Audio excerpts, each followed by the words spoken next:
on va plutôt aider les personnes LGBTI+, à moins subir.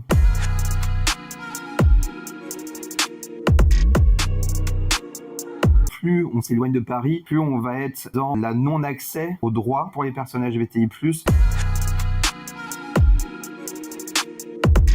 Depuis des années en France, on a eu une certaine chance, on va dire, avec les droits LGBTI+, dans le sens où on en a gagné. Avec cette avancée des droits, la société n'a pas forcément évolué en même temps que ces droits, et en fait, ça va créer des différences entre les personnes LGBTI+, et celles qui ne le sont pas, et donc des agressions, des micro-agressions, de l'exclusion, de la discrimination. Un lieu physique qui regroupe l'ensemble des associations et qui crée une synergie, justement, c'est ça qui permet aujourd'hui de lutter, d'investir.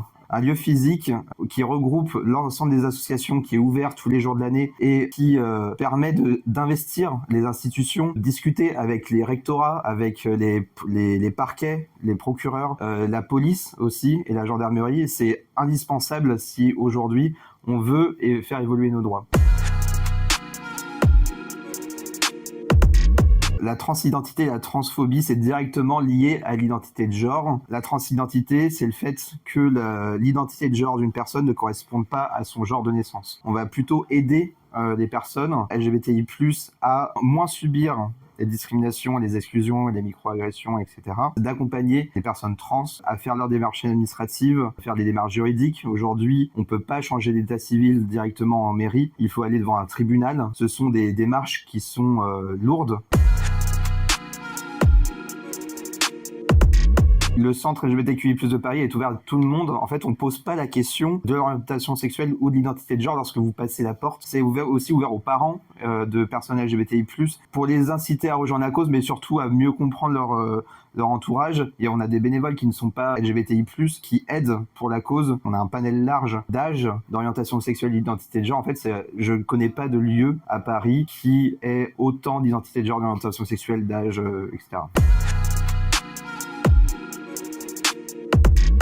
Nos locaux principaux sont situés à Paris, mais on a investi l'ensemble de l'Île-de-France, en tout cas sur des permanences de santé. On investit aussi les festivals et les soirées. On s'est rendu compte qu'il y avait vraiment des gros besoins en banlieue et en grande banlieue de Paris. Et donc on va investir certaines permanences avec des villes pilotes. Je pense à Ivry-Courcouronnes, à Aubervilliers et aussi dans les Yvelines prochainement.